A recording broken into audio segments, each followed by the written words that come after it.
Hey, this is Rico Figliolini, host of Peachtree Corners Life. We've been having a great time in the past few weeks doing different podcasts and stuff, including Capitalist Sage. But this fall, beginning with Peachtree Corners Life, we're going to be doing a lot more interviews of different people, different places they've been, different businesses, different candidates. But I wanted to lead off the beginning of the fall, and it's beautiful outside. It's like dropped 20 degrees from last week almost, with a special guest, a man that's been a neighbor of mine for years, seeing their family grow, their kids. And we've had discussions, both political and social discussions. David Nixon, who decided about 6 months ago, or longer actually, 6 months ago it started, right, to do the Appalachian Trail. Maybe I brought the good weather with me. I don't know. Probably. It was like 97 last week or the week before. So I know the Braves hated it, but it's been interesting to see the evolution of this idea that you had to practice, and then I know you've been blogging about it also a bit. So, but for people that don't know David, tell us a little bit about yourself. And by the way, we did a profile in one of our issues of Peachtree Corners magazine recently before you took off. Yeah, Joe Earl did a great job. I think he captured the gist of the hike and before I left. So It was good. I just got back September 26th, less than 2 weeks ago or something. So almost 6 months. Left April 3rd. Is when I started, and so long journey. Yeah, it's well. Tell us a little bit about yourself. Sure. I moved around when I was younger, but settled as a teenager in Conyers, Georgia, and went to Georgia Tech, software engineer. Went co-op to right around here in Tech Park during there, and worked for Hayes Microcomputers, and just was involved heavily in the tech field. And then they paved Georgia 400, and all the tech stuff moved to Alpharetta, but we continued to live here, and looks like it's all coming back. But worked for various software companies, and then at the end of 2017, I retired. So I was retired for, over a year before I started to do this. So just, always been active. Well, you've been a runner too, I think. Yeah, running, all kinds of, You did the Atlanta, what's the road race? The Peachtree many years, different things. Yeah, just always tried to stay moving. So while I was a software guy, I always was walking around, moving. I don't know, the hike just started to, I don't know, it took a long time. I think when you talk to people on the trail, they almost always have a genesis story. Like I was a kid, I was in the Smoky Mountains, and I saw a guy on the trail, and I always thought it might be interesting to me. So I think that is an interesting part of the trail, where most of the hikers on the trail can point to it, where they initially heard about the trail and like, you can walk from Georgia to Maine. Like, that is so neat. Like, I would love to do that one day.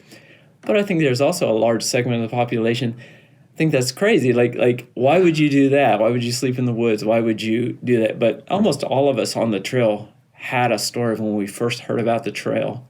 And you you met a lot of people along the way. You were telling me about like a scientist, a physicist. Or, there's so many all sorts of people. Neat, interesting people. For me, I was never a hiker. There's a lot of people who are doing this trail who kind of have it as a bucket list thing, who, weren't necessarily hikers.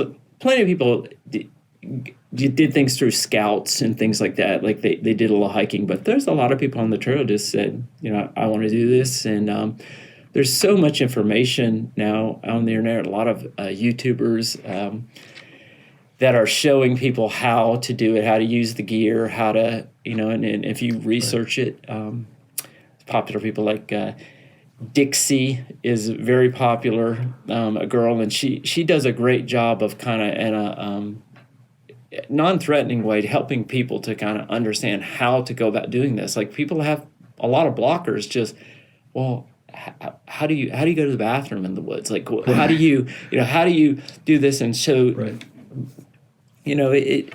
It's just a lot more accessible. There's a whole world out there that you can dive down into. And technically, I had saved some pictures, and unfortunately, it doesn't seem to be available to me through this feed.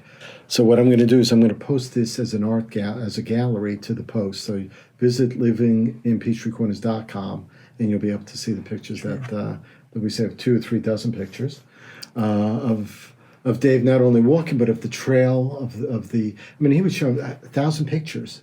Yeah. I mean, you have in your album, and I'll have a link back to Dave's blog also that talks about the different days and stuff, what's going on and such. But there's 12 albums that you'll be able to go through and see the adventure that Dave had. So tell me, why? How did this? I mean, why? The trail is a trail of transition. Like that's one thing that comes true, that there's kids in school taking a gap year or between graduate school, or people that have had a loss, had a partner die or divorce, or a lot of people like me retired. You recently retired, a bucket list kind of thing, want to do this. So I would call it a trail of transitions. A lot of people out there trying to find themselves, trying to find the next thing. You're seeing a lot more people that you didn't used to see, like middle age, who kind of are making a switch in their late 30s or 40. Used to be it was younger or older, but now you're seeing people who are just like, you know what, I want to reset. So that's a big theme. And people will ask, well, did the trail change you? And I think for a lot of retired people, not really. We're not really looking for that. That we just kind of want it as a challenge. That's one thing I talk about a lot is it was a physical and mental challenge. That there is beauty on the trail. It's so diverse. But if you go out there thinking it's just going to be a nice walk, it's going to be pretty. You're not going to last very long. That it. Right. A lot of it, most of it's uncomfortable.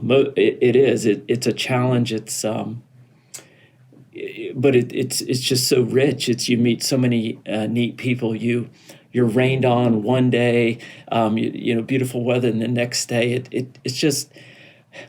I say that, I just kind of get tired of the bedpan contemporary lifestyles. Like it just feels like a lot of people are just like I want to change that, or I want to simplify things. I'm tired of the chaotic pace of life, and Well, from the pictures I saw, it is a simple life to a degree. Yeah. I mean, it's not as barbaric as some people might think. You're on Right. a trail, 2,200 miles.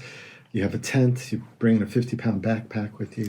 It's not 50, no. Yeah, no. So that's another thing is, people just have no idea that they think that you're out in the woods for 6 months, but you cross into towns every few days, 4 or 5 days. I'm still eating good food and drinking beer, and again, that's another dichotomy of so many. There are people doing the trail on a budget, people who can't leave the woods, who camp every night, but there are people who have more resources, especially the older retired people who are trying to make the trail as comfortable as possible. So every 3 or 4 days, if they want to, they can go have a really nice meal, or they can jump into a hotel every week. And, there's just a big difference. And you mentioned there's and we were seeing pictures of hostels. Yeah, so that the hostels. Are along the way. There's, the best thing about the Appalachian Trail is it's the people around the trail, the people that support the hikers, the families that have had a hiker do it or themselves. Like they come out to the road crossings and they'll do trail magic. They bring a cooler, they'll bring a grill, or they'll just leave some drinks out. But there's just so many people that want to be a part of the trail and share. They just want to hear your stories. They they want to give you a ride and they don't expect any money, and they just want to hear, where you're from. There's people from all over the world. So is that, as you're talking about it, almost feeling like that's the America that we all want? Yeah. Not to get political or anything, Sure. but I feel like that's the America we all want, right? People you can trust, people that are looking out for you a little bit. I think that I don't know a lot of the history of the AT, but I think that was the idea that they started with, is just kind of a way for people to walk along and kind of do this kind of things, to have stops, and that's what's so neat about it, and that you'll hear that from people across the world, to say, well, a guy from Sparky from Switzerland talked about how, I would camp in the Alps and things, but a lot of it's on private land, or it's very guarded. You just can't walk like you can on this trail, like from, it's, and you go this year it's 2,192 miles. It changes every year. They add switchbacks, they do different things, but so maybe water, mudslides and stuff. Things can happen, and then you walk another 200 or 300 miles on side trails or through town. So it's. So you're winding in and out, like you said, through town sometimes, or roads? Well, in and out would be nice, but really you're up and down. So they say that the Appalachian Trail is like, climbing Mount Everest, whatever, 15 or 20 times. Like the amount of elevation gain up and down, you call it gaps, call it whatever. You're up on the ridge lines, and then you go down to the road, and it's usually a big descent, and then it's a huge climb out, and it's just constantly up and down. And I think that's one of the things that I was surprised about on the AT, is that it's like Bill Bryson's Walk in the Woods. Like you just want to walk, and there's not a lot of time just to walk and enjoy it. Yet the footing is treacherous. There's a lot of slippery rocks and roots, and you're constantly paying attention to that. When you started out, I know you wanted to do it a certain way. Did you end up? What was your footwear like? Did you par down at some point? Sure, yeah. Like you said, 50-pound packs. Now people are. It's so much different now. There's a lot of lightweight gear. I would say most people are in the high teens to low 20s, and then you add water and food, and you might be in the mid 20s. It's just a lot more accessible now. The days of people doing it with the huge external backpacks and stuff, kudos to them, because there's a lot of information, a lot of stuff out there, but it's still hard. Did you do sneakers? No. So I wore my Chaco sandals. So I had Chaco sandals. Yeah, I've been wearing Chaco sandals exclusively for a couple years before that. And there were other people that wore it, but it's certainly not the norm. The norm now are these trail runners, like these lightweight running shoes, ultra running shoes that people are using. The days of the heavy boots are gone. People, you just don't see that. And you saw different age groups, different. Retired, older, out of shape. Yeah. Yeah, and they were doing sectionals. So that was section hikers. So that was the thing I didn't really know about, that how pervasive section hiking is on the trail. That there's people from all over the country, the world, that come back to the trail, that love this trail at great cost, time to, and they just have a couple weeks to hike every year, a week, or and they'll come, spend a lot of money and come, and they're not really in that great a shape, and they'll, go and hike, and just the time they get in decent shape, after a couple weeks, they have to go back home, and they'll come back, and then what they try to do is do, a lot of them do the whole trail over a lifetime. So I met people who, had 20, 30 years in it, and they wanted to do the whole trail eventually. So that's like how I would do it. I would not do the whole thing, because I'm so a lot of people. Sure, yeah, it's a thing. So what was your best moment on this?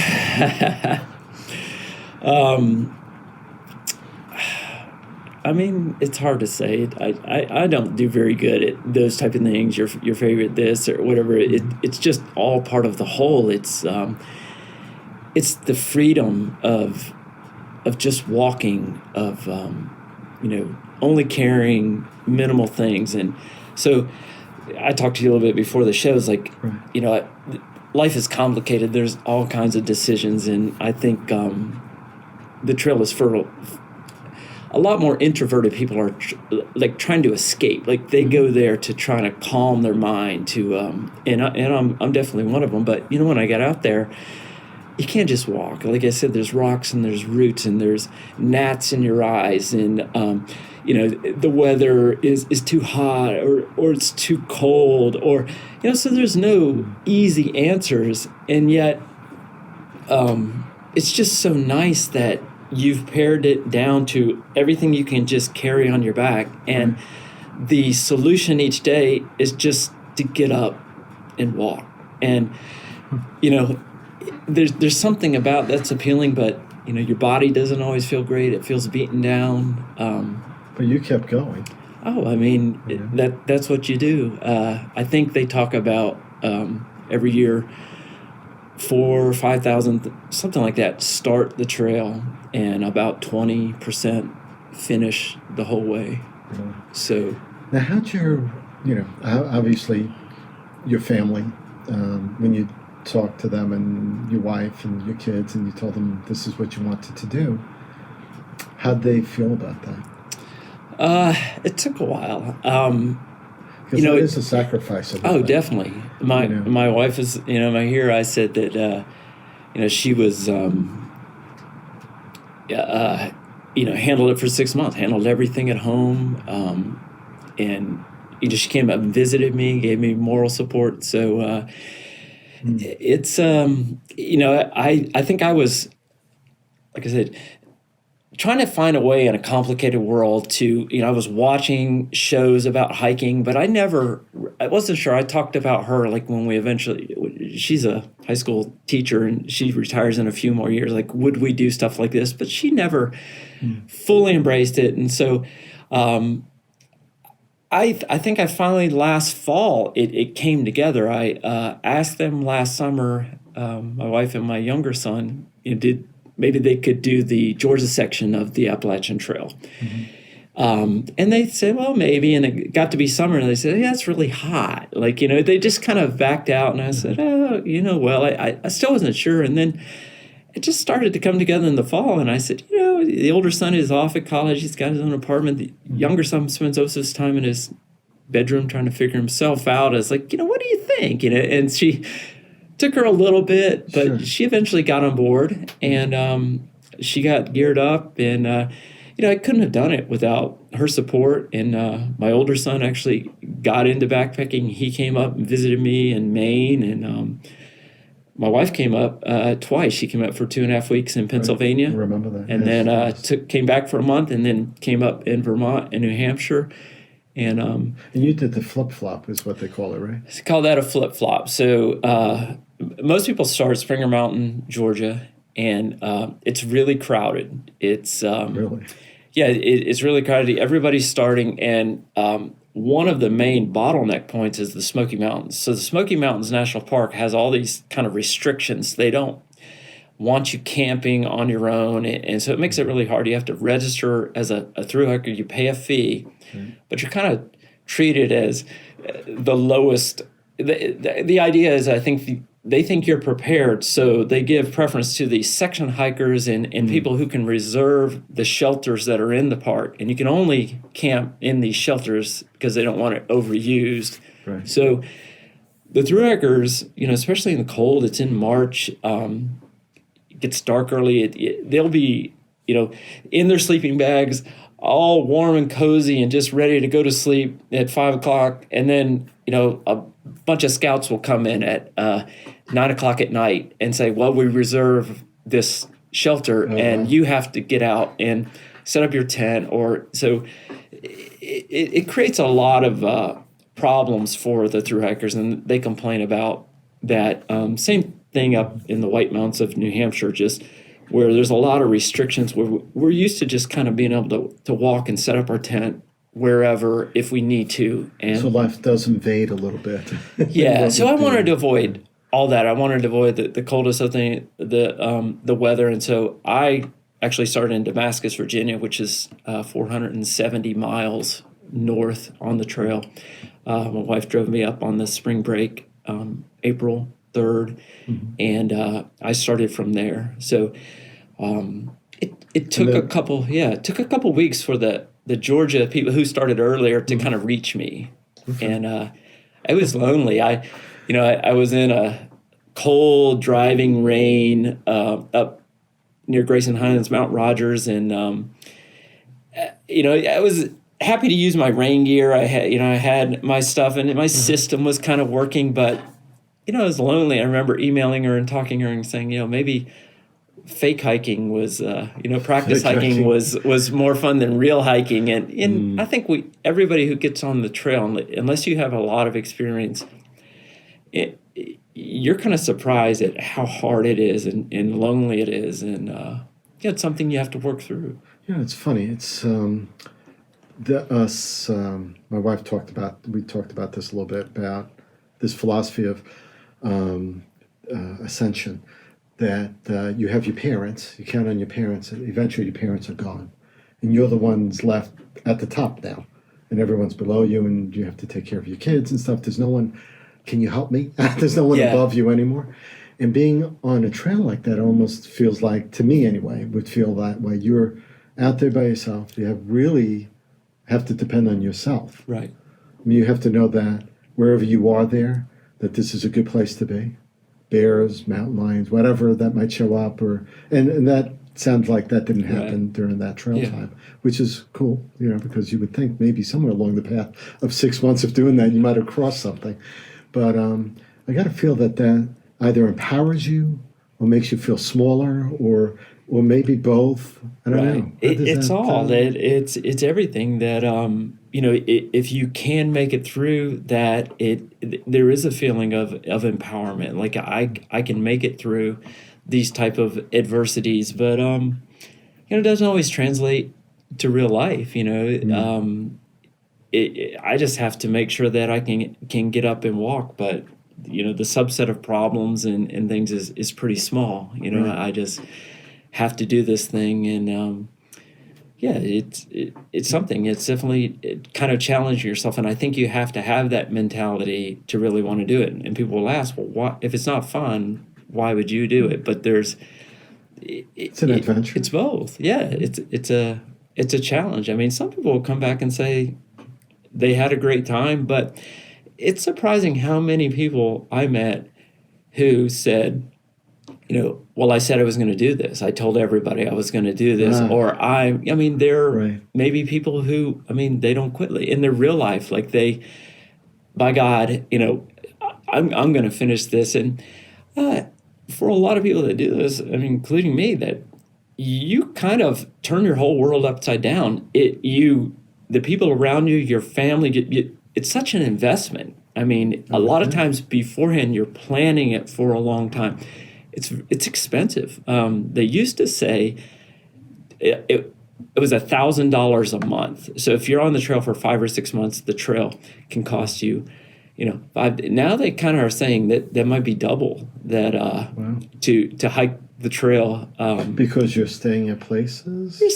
Staying places, you're buying food, provisions? You kind of underestimate. So I talked about the different type of people on the trail. So there's a lot of us who live very comfortable lives. And I remember having a discussion with a couple other retired people. We're in a cold shelter up in Northern Virginia, and it is just cold, and it is rain, maybe even snowed. And we're sitting there, and I was like, why are we doing this? Like, we're all leaving comfortable lives. And so there's that dichotomy where a lot of us are so comfortable that we have the money and the resources to make the trail more comfortable. We can, if we're too cold, like, oh, wow, we're going to get to a road crossing tomorrow, we'll just call a shuttle, call an Uber. We'll get to a hotel, we'll dry out, we'll have a nice meal. But plenty of other people don't have much money. Like, they stay in the woods the whole time. So there was always that. But I guess the interesting thing is the retired people, the people with resources, while they can do that, make it comfortable, what's always right there is that the person sitting on your shoulder going, why are you out here? Like, what? Why don't you just go back home? Why don't you go back to your comfortable life? Why are you doing this? And other people don't have things to return to. Their life is not sorted out. So they're on the trail for a reason, and they don't really want to get off. But so there's that. I noticed that, through looking through the pictures, I mean, beautiful, some of them beautiful pictures of just an expansive America, fog rolling through the hills, narrow pathways, bridges, creeks, rivers, places you've been, people you've met, the scientists, the guy with his dog and his backpack. I can see that's almost stereotypical of what you would think, guy with his dog and his backpack on the road. It's all of that. I mean, the trip is just so rich, but it's just so hard. It's hard to explain. Like you see the fog rolling in and everything, and it's certainly there. But a lot of times the trail is just up on these ridge lines, and there's not a lot of views. Maybe early in the year before the leaves come in, they call it the green tunnel. We just get stuck in the green, and it's really a mental struggle to to walk over slippery rocks and roots and not really be rewarded with any views, and you're just going up, and then down, and do you want to keep going? But the people are really neat. Like the scientists you talked about, home place in Virginia, right outside Roanoke. I was sitting on got there early, and I was kind of waiting for the place to open. It's one of those places, a home cooking place is only open Thursday through Sunday. And he sat down, and I said, he kind of looks like a hiker. And he sat down and started talking to me. And it turns out he's, from New Mexico and a nuclear scientist. And he goes on, and he said, well, you want to sit with me? He tells me all these stories about how they tried to work with the Soviet Union scientists when the Soviet Union broke up, to try to get them to not go develop,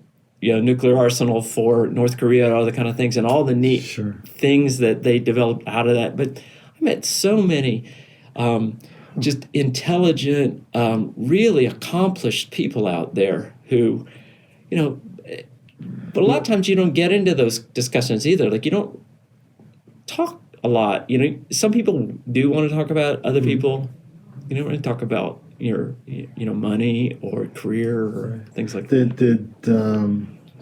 Did politics come up at all along the trail? Not really. Okay. No.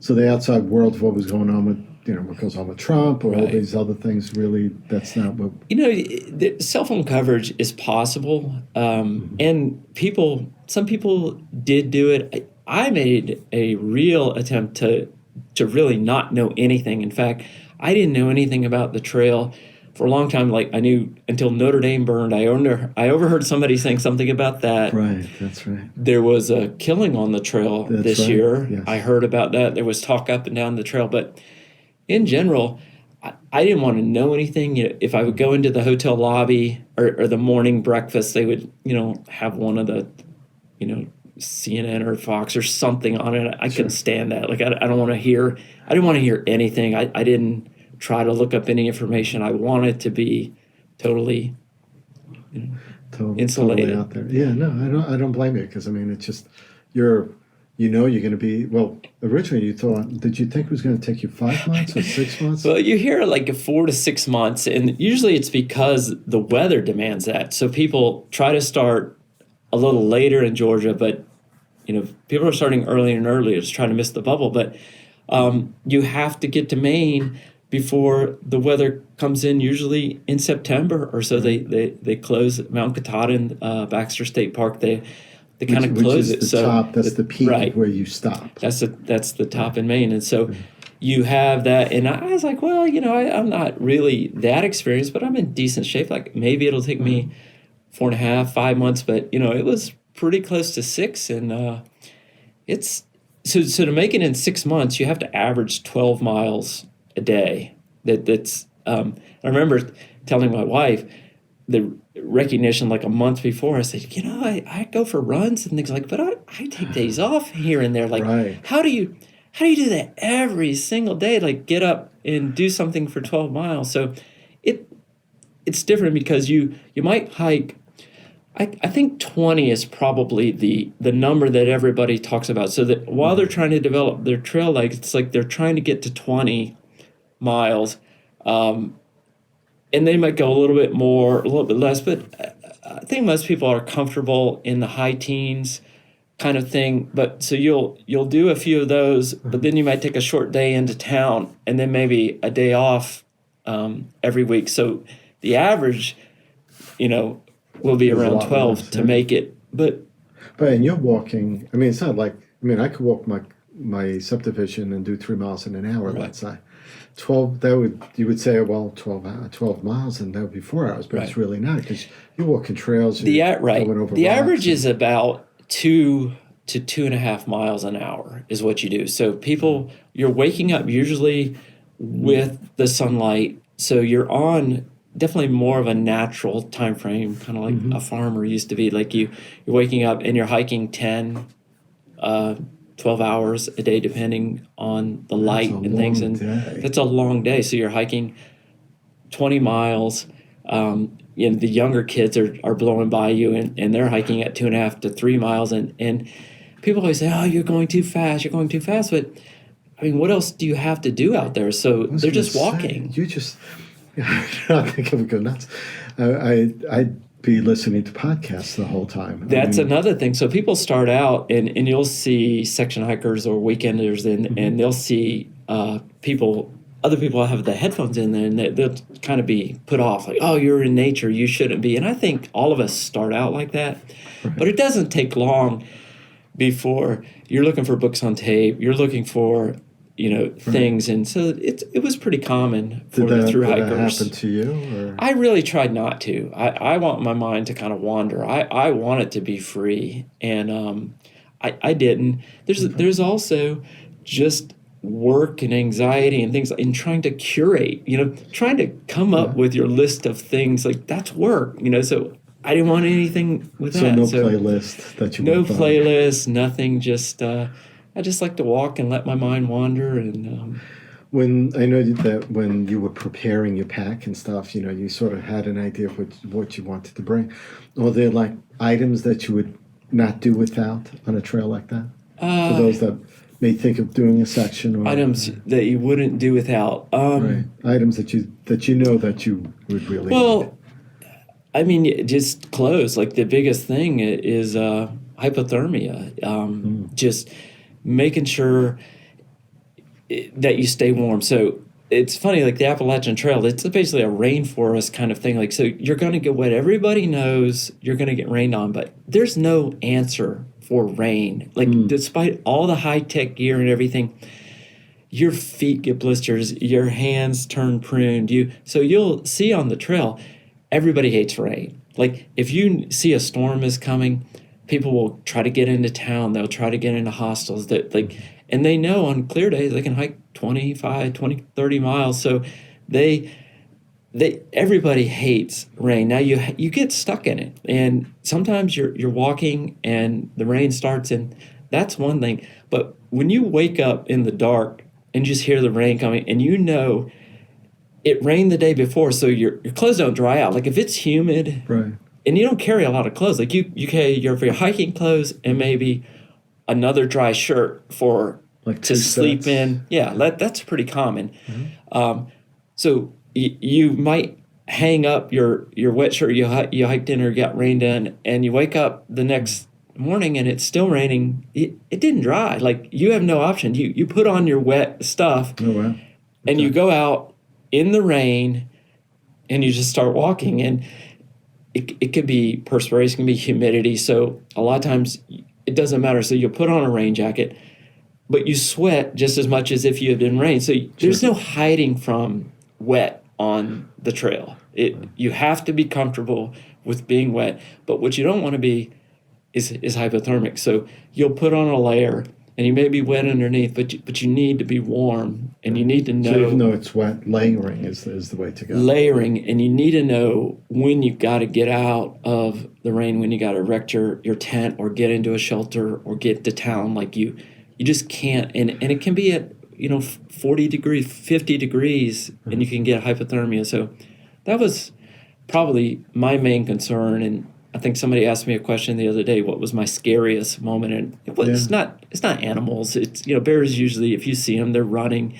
It's being exposed on ridge lines when you never know the weather's coming or going. I never got stuck in a lightning storm, but you're always afraid because you have, like up in New Hampshire, you have a 10 or 12 mile stretch. I mean, that's going to take you hours to get across on an exposed ridgeline.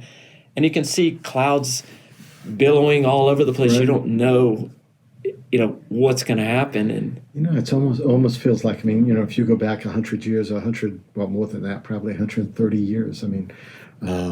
Go back that amount of time to people that would be walking that Appalachian Trail, or even 200 years. Essentially, you're out, and if you're not listening to an Audible book, you're essentially time traveled back. Yeah. To, you have your clothes, you might have your food, but technology-wise, as base as you could get. Right. Right, and you're out there, and it almost seems to me this is how America was. This is how they traveled. This is why, you went back home if you were in the capital because, it took you days or weeks to get back home or something. Yeah. How did that feel like that way sometimes, like almost time traveling? Where can you get that? And you hear people that are coming from all over the world, like, where can you get a place where you can just kind of be walking? And it's not all in nature. A lot of times, the Appalachian Trail Conservancy is bought up land and trying to get a corridor where you feel like it's a wilderness experience, but you hear cars and things at different times. Okay. But it's trying to be that wilderness experience, and for a lot of the time, it is. Was it surprisingly less of an experience that way because of the cars? No, I'd watched enough to know that it was like that, but it's you're definitely lonely a lot. You walk a lot alone. Most people are always surprised, like, are you going alone? Most people start alone. Like, where else are you going to find somebody else that's going to take off for 6 months? Or, like, it's hard to find another person to do that. So most people show up to hike the trail alone, and then you meet other people, and you get into what's called a tramily, a trail family. And so it's usually around people who hike similar miles to you. It's real hard to change your pace to slow down or go faster. I didn't ever get really with a trail family, but I met a lot of people here and there, and you're always kind of hiking around them. And to me, most people come back saying that it's the people that are the best part of the trail. It's the people that you meet on the trail, the people around the trail, having a shared experience of, for sure. And I would imagine that you'd stop, they'd pass, you'd pass them again, maybe even. Yeah, you hear people all the time. Oh wow, up in Vermont, New York, I haven't seen them since the Smokies, or I haven't. And another neat thing is just the different people that hook up together. Like, I would be further up north, and I would see several different groups of people. Like there was a lady, and she was a Missouri State trooper, an old retired lady with a 20-year-old kind of Marine guy from the Midwest, and another, just all these diverse who they set up early on, like they met each other on the third day, and they hiked they stayed together. And I don't really understand that because people get hurt. You have kind of different philosophies, or family comes into town and you meet them, but they always made an effort maybe to get back together. Now, that wasn't everybody, but there were some people. Oh yeah, they there's comfort in numbers sometimes, right? There's a human tendency to kind of to group together, and tribal instinct almost. Just all kinds of neat serendipitous things that you see happen. There was two girls who never knew each other. One girl, she was going to Carnegie Mellon, and another girl who was due to start there. They didn't know each other beforehand, but met on, pretty early on, and they ended up hiking most of the trail together and are going to be at college this fall together, but didn't know each other before they started. Sounds almost like a beautiful friendship. Yeah, right? I had a really neat experience where, like I talked about, in that third day, really cold rain and up Mount Rogers and Grayson Highlands, and I got to the shelter there, and there was a family in there, the mother was the father, they had the dog, they had 3 kids, and we got to talking, and the guy said that the teenage son and the younger son were going to be up in Maine later that summer. They had family in Maine, and they were going to hike in the 100-mile wilderness. And I got up in the 100-mile wilderness, early in the morning, one morning on the top of Whitecap Mountain, and there's, 2 kids up there, only other people. And I looked at them, I was like, wait a minute, are you? And they're like, I think it was Ned and Abe. They're like, yeah, Ned thought he saw you at the campsite last night. He thought that was you. And so I ended up seeing them. They gave me a ride into town in Millinocket at the end. And, just all kinds of really neat things that happen. All friendly people. I don't think, it sounds like to me, you didn't come across anyone that you wouldn't, or that you would avoid. Right. But it really is friendly. A lot of people ask, did you take a weapon? It's really safe. People are looking out for each other. You're not, you don't have to go 6 months. You're crossing into towns. You can make it as town-like as you want, as comfortable as you want, or as, Sounds like it. And even when you went into town, let's say to get a hot meal or something. Yeah. What was the hot meal that you really looked forward to? I always want beer and coffee. Okay. Beer, coffee, a lot of pizza, burgers. Anything you can eat. It is such a struggle. I lost probably 30 pounds, and I was eating a lot. I ate well. But it is such a struggle to keep weight on. It's such a struggle to get good rest. So although you're tired, your legs are jumping, and it just. So you never made food on the trail. Like, did you ever cook on the trail? So that's the thing. I called stoveless. So a lot of people bring these little pocket rocket stoves that have little gas canisters, and they cook their own meals. Maybe they've dehydrated them at home, but there's a lot of prepared meals, Mountain House meals that are you buy. They're almost like $10 a piece, but people buy them in town. A lot of just packaged food like Knorr macaroni sides. But if I was really in the woods for 6 months, I probably would have had a stove. But I knew every 3 or 4 days I was going to get hot food, so I didn't carry a stove. I mainly ate at a Ziploc bag, and I would have like a mixture of like oatmeal, coffee, maybe breakfast drinks, some dry powdered milk, and I would eat that in the morning. A lot of bars, Cliff bars, Kind bars, a lot of bars as snacks. Did you have like your own coffee pot that you No. Like it's instant coffee, just pouring water in there. Okay. And so cold coffee? I love pepperoni or sausage and a block of cheese. That will keep for 3 or 4 days, and so right. People do tortillas and peanut butter and honey. And then at night, I like instant mashed potatoes. They immediately are soft, and with tuna or Spam, throw in some ramen. They take a little bit longer to soften. So that was my go-to is, and I can't eat that it every day. Became a comfort almost, probably, right? And you eat anything and everything. When you get to town, I like salads. I always wanted a salad with blue cheese dressing, and then I'd have the large pizza. And my wife would always say, did you really spend $50 or $60 at dinner? I was like, well, I had the large pizza, I had the salad, I had 3 beers, and I had dessert. So you're just eating so much. I would think that you wouldn't have to worry about gaining weight. Yeah. You're just building carbs. You just eat. You're looking for calories. Like I would go and resupply, and I was like, wow, look at this Krispy Kreme apple pie. That's 450 calories in this little thing. So you want calories. And you didn't have to worry about like I know I would have to worry about like medication or like right. I didn't have that. Didn't have Some any, people like, did. high cholesterol, high blood pressure, or anything. Certainly like a that. factor. People carry medication. That's another complicated dietary restrictions, gluten free, No salt, all kinds sugar, of things. Whatever. Yeah.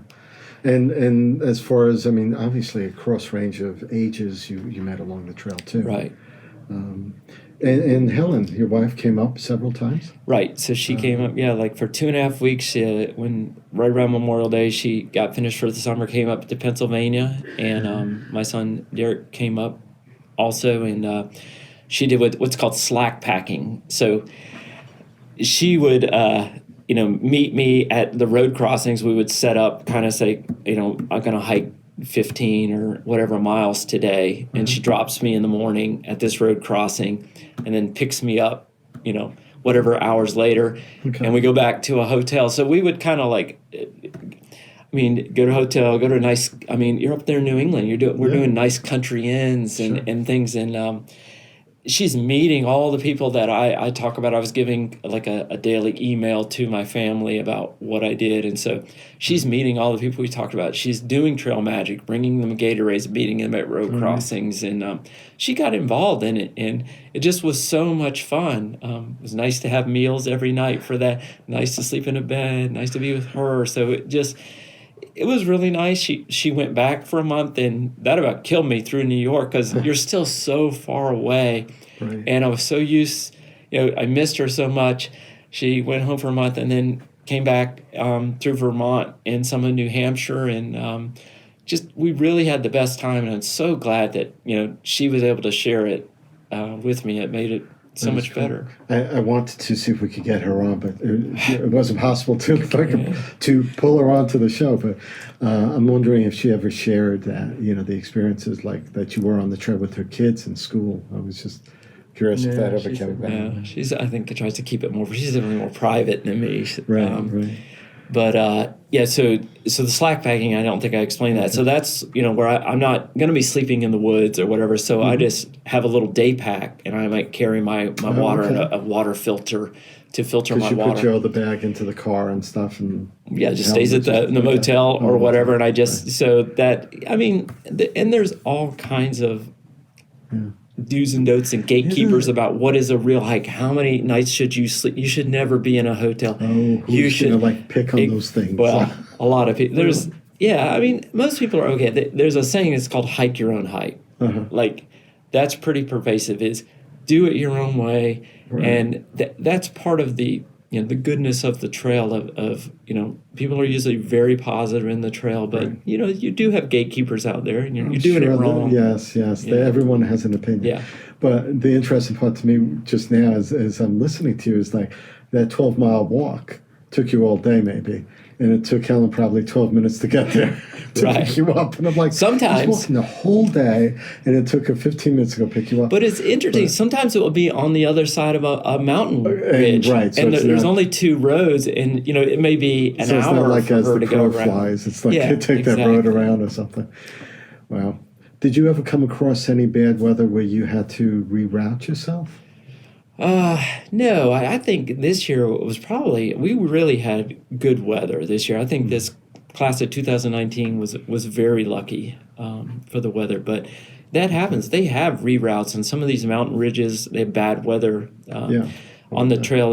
These blazes, these rectangular squares that are painted on trees and different things that show you the way to go. We also carry a phone app, a very popular gut hook app that uses GPS. We put our phones in airplane mode, and we're able to follow it, and it has all kinds of things about where the next water source is, or the shelter is, or how long. And then people can go and give comments, and they can say, well, this water source is still running, or it's dry, which became a problem later in the summer. So they would dry up the water source. Yeah. So. Yeah, I noticed some places where you would just go and just chill out in the creek or something. Yeah, a lot of resting in the creek and soaking your feet. Talk about that. You're going to get injured. I was injured multiple times. Everybody gets hurt. Yeah. Slipping, you mean? Oh, but you're going to fall. Like most people fall 30, 50 times. Like you fall. It's slippery out there, and most of the time you don't get hurt. You fall on your butt, you fall on your back, but sometimes you get hurt. Various people, a couple people airlifted out. I know up in Maine, I was with a group in a shelter. They were headed southbound. I was headed northbound. I heard from a girl behind me that, the girl I was there in the shelter with, they had gotten up early to go down what's called Mahoosuc Arm, a very treacherous descent, and she broke her leg. They had to stabilize her, get her airlifted out. Wow. I was up in the Bigelow Mountains in Maine and came across a lady, and she was sitting there. Her husband was like, yeah, I called the ranger. And I heard later a helicopter came in and had to airlift her out. So, I mean, that's always... I guess also that's why some of the state parks and stuff, they want you to camp in certain places because otherwise it almost becomes a burden on them. Oh, yeah. In the system. Right. It's not cheap to go airlift someone out Sure. of a park or something. And I don't know what it cost them. I know I ran into a girl and she said she joined a mountaineering club because it provided rescue insurance like at no cost or cheap cost. So I didn't even think about that. So yeah, you could do something like that. All kinds of, yeah. Like AAA on the way. Right. Except you might have to wait a couple of hours before they show up or something maybe. I know probably a lot of people already know a bit about, that you've done this. Have you heard anyone say that, Dave, you've inspired me. I want to do this too. What do you think I should? I think we all have stories. Each of us on the trail back in our hometown. Like, Joe did the story on me in the Peachtree Corners Life paper, and my son got excited and he came up at me in Maine and started doing more backpacking. I think we all have stories, and we started like that. So that's why I'm doing this podcast and why I do stories like that, because I learn from other people, and I was inspired by other people. So, right. Yeah. Anything you want to? We've been speaking to David Nixon. David's a neighbor of mine who decided to do the Appalachian Trail, almost 2,200 miles worth of trip, flip-flopping a little bit, starting in Virginia up to Maine, and then coming back from Virginia. Right. And so I started April 3rd out of Damascus. I summited Mount Katahdin in Maine August 18th. I ended up flying back to Atlanta, spending a day, and Helen and my younger son drove me up to Damascus about a week later, August 25th, and I walked. And then you walked all the way back. The 470 miles. And where'd you end, actually? Springer Mountain, Georgia, so near Amicalola Falls is the start, the southern terminus, yeah. And then they picked you up from there, I guess. Right, they came up and met me there. We spent a night at the lodge. So, September 26th was when I finished, so... And if you were to give, I know this is not something you would normally do, but any advice to anyone? I mean, it's all out there. I mean, immerse yourself, just do the research. There's so many neat YouTube bloggers, like I said, Dixie. I loved Evan's backpacking videos. There's a tough guy, early riser. There's a group of ladies, really lovable ladies that did it this year, the Wander Women, who are a lot of fun to watch. There's a guy from Auburn, Alabama that I hiked a lot with, Papa John, PJ on the AT, that really did a good job of vlogging every day, what they went through, saw the terrain of the trail. So if you watch those kind of things, there's a whole world out there of research. But I think the main thing to be successful is to realize that it's going to be a mental and physical challenge. That if you're going out there to see beauty, you'll see a little bit. You will see maybe more than a little bit. To just walk, no. I mean, you're up and down. You're on slippery rocks and roots, and you have to. What they call, I think it's it comes from the military, but embrace the suck. Like you have to want the adversity and know that going in. Right. And then I guess that saying of being one with nature, you really are. I mean, you're like as good as you can these days. I mean, it's still not really out there. You're not out in some place in Montana where there's nobody around. I mean, but it's good about that too, because there's going to be people around. You're safe. You're never that far from a road crossing where you can get medical help and people that want to do sections obviously can do sections. And I never thought about that, or at least small sections, 100 miles, and points and stuff. Definitely. I mean, so thank you. I appreciate you coming on and sharing your story with us. So I'm going to have at livinginpeachtreecorners.com a gallery of some pictures. A link back to Dave's blog site where you can go through and read through on a weekly basis, I guess, or multiple posts. There are quite a few posts in there. Yeah, I think about every week I talked about that and kind of, just gave us some 1,000 pictures, some really great pictures that maybe might not look beautiful to you at that moment, but to me look really great. It's such expansive land. And even, listen, the magic on the road and stuff, people being out there, it just fills me with the feeling that that there is an America out there. Wow, that's that what you hear cares, all the you know? time. That it's the people. Whatever it reinvigorated my hope for humanity. Like it's the best of what humans are. We help each other, and Yeah. yeah, The way it was a long time ago. yeah, And, the way it is today, maybe, and we just don't see it enough of it. right. Thanks, David. Yeah, Appreciate thank it. you. Thank you.